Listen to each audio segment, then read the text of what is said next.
Supranational 2026 is the Philippines! Makatrina Legado from the Philippines. Congratulations! And now with the great esteem, we name the first runner-up, France. Thank you.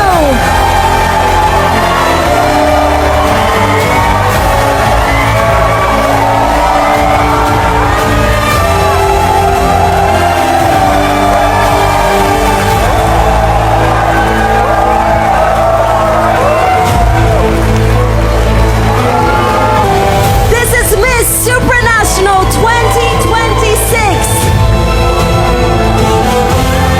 representing the Philippines.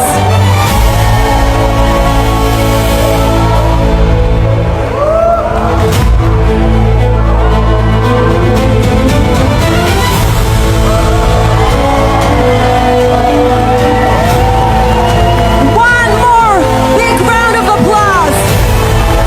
Makatarina Legado from the Philippines, Miss Supranational 2026.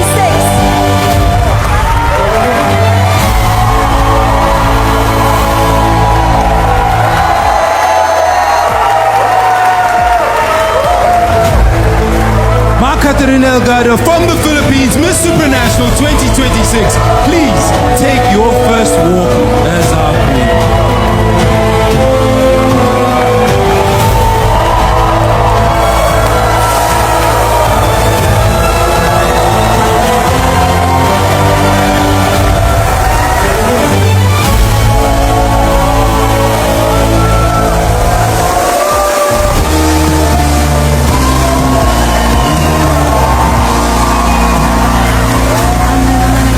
At mga kapolitika, usapang Katrina Ligado pa rin po tayo para sa vlog na ito at ating pag-uusapan ang mga nagpaabot ng mensahe ng pagbati dito sa nanalo sa Miss Supranational 2026 na walang iba kundi ang pambato ng Pilipinas na si Katrina Ligado at nasa Poland rin po pala ngayon ang parents ni Katrina para daluhan yung finals kagabi. At in fact, very proud ang mga parents ni Katrina dito sa pagkapanalo niya bilang Miss Supranational para ngayong taon. At hindi lang po yung mga Pinoy ang nakikiselebrate dito sa pagkapanalo ng ating representative, kundi pati na rin po ang ating kaibigan na si Nawat Echaragrisil dahil nasa story po ni Nawat ang pagbati dito sa kanya sa pagkapanalo nga ni Katrina. So congratulations Philippines ang nakalagay dito sa kanyang story sa kanyang social media account. At kakaiba ito dati sa mga eksena kung saan is laging inintriga ni Nawat ang Pilipinas. Ngayon ay napakabait na ni Nawat sa atin at siguro marahil ay na-realize rin ni Nawat na kailangan niya ang Pilipinas at ang tulong ng mga Filipino fans pagdating sa mundo ng beauty pageant. So hindi na nangungulekta ng kaaway itong si Nawat ngayon, bagkus ay kaibigan na siya ng mga Pinoy. Dahil nga itong si Nawat ay isang business-minded na tao, so kinakailangan niya ng maraming kaibigan at maraming koneksyon.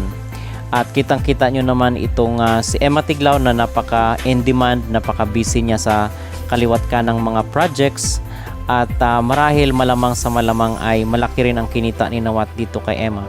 So part of being grateful ay itong pakipagkaibigan niya sa atin at hindi lang sa ating mga beauty queens kundi pati na rin po sa atin na mga Filipino pageant supporters, kasi sino ang tatangkilik ng kailang mga produkto, sino ang mga manunood ng kailang mga show, mga entertainment ng kanilang mga palabas, kundi yung mga audience. Tayo po yun mga kapolitika ang nagpapaingay at nagbibigay ng mga ads at ng mga sponsors dito sa kailang beauty pageant competition.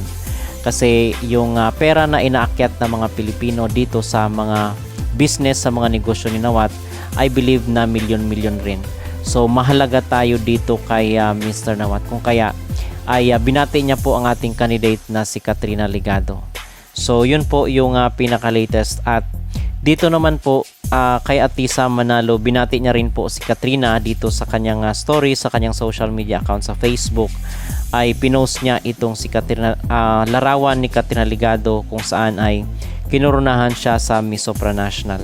Kasi yung iba sinasabi bakit hindi daw binati ni Atisa itong si Katrina Ligado. So mga kapolitika, tayo na lang po yung mag-unawa dito sa kung meron mang mga beauty queens na hindi nabati itong si Katrina, tayo na lang po ang understand sa kanila kasi baka busy sila or iba yung mga priority nila. So hindi lahat ay kaya nating i-please na dapat kinakailangan merong resibo na binati itong si Katrina Ligado. Sana is wag po tayong mangintriga, wag po tayong magbigay ng mga issue at pag-away-awayin itong ating mga beauty queens. Bagkos ay suportahan na lang po natin sila. Kasi baka yung iba is hindi naman nanonood ng Sopra or hindi sila fan ng Sopra. So tayo na lang po yung mangunawa sa kanila. Okay? So but otherwise si Katrina is nagbigay po ng karangalan sa ating bansa. At talagang after ng isang dekada, more than 1 decade mga kapolitika, ay napasa atin muli ang mailap na corona ng Miss Supranational. At ito na po ang second crown ng Pilipinas dito sa Miss Supranational matapos yung pagkapanalo ni Mutya Datol before. Okay? So hindi talaga yung sinasabi nga natin na mahirap i-predict itong resulta ng Miss Supranational. Minsan is hindi mo alam kung ano yung hinahanap nila. Minsan is very surprising yung makaganapan dito sa Miss Supra. Kung kaya top 5 lang po yung ating sinabi mga kapolitika kahapon. At yung diba, yung iba pinipilit talaga na ilaglag itong si Katrina sa mga prediction nila, especially sa mga Filipino pages, pero sa atin is talagang isiningit natin si Katrina sa top 5 dahil all out ang ating support sa kanya. And happy to say na mabuti naman at maganda ang naging kinalabasan ng Miss Supranational 2026 pabor para sa Pilipinas. So yun po ang ating masabi at maging reaksyon at dito kay Mr. Nawat na kung saan ay binati niya si Katrina Ligado sa kanyang social media account. Ano po ang inyong maging reaksyon dito? Mag-comment down below at huwag kalimutang mag-like at mag-subscribe na rin kayo para updated kayo sa ating mga latest issue. The fourth runner-up of Miss Supranational 2026 is Czech Republic.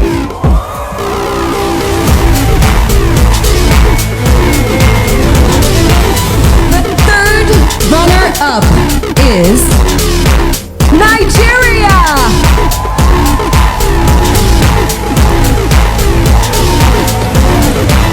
The second runner-up of Miss Supranational 2026 is Brazil.